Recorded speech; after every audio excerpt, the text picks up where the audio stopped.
Empress Wu Zetian wants to mark her ascension to the throne by building a palace. The prophecy says that at its opening should appear a divine black dragon, symbolizing good luck and prosperity. However, the dragon suddenly appears earlier and kills many courtiers. After palace investigator Dong Fangyun is unable to figure out what is going on, Detective Di Renjie takes over the case and quickly realizes that there is a conspiracy behind the appearance of the black dragon. And probably it has something to do with a series of mysterious murders of girls who are skinned alive before they die.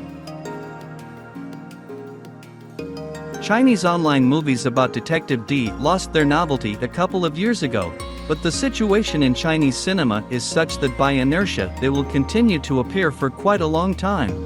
There were too many of them launched some years ago, so the shelves of Chinese producers have not yet been emptied.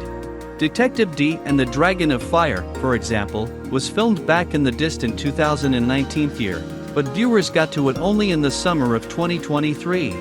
And this premiere, unfortunately, is akin to showing up at a drunken party at 5 o'clock in the morning.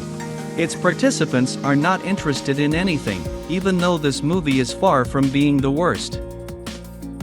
Plot-wise, the movie resembles a combination of last year's two pictures about Detective D, Dragon in a Mysterious Hole, and Detective D and Fire Karen.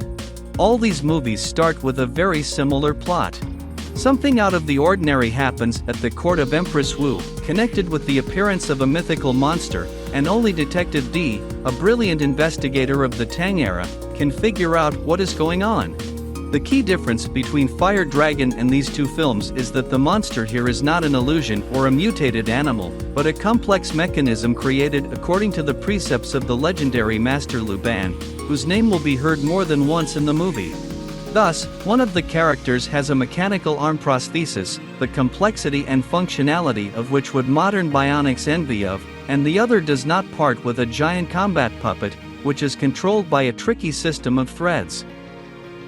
All these little things definitely add points to Detective D and the Fire Dragon, and in general Chinese steampunk on the screen almost always looks interesting, at least visually. On the plus side, the movie can be credited with some pretty good fight scenes, but plot-wise the picture is stuck in the usual rut for the films of this franchise and causes a persistent feeling of déjà vu. Although the movie spent years on the studio shelf, the computer graphics here are up to date, but some things remained at the technical level of the last decade. For example, the main character's wig, glued so obviously and crudely that it's hard not to notice it in close-ups.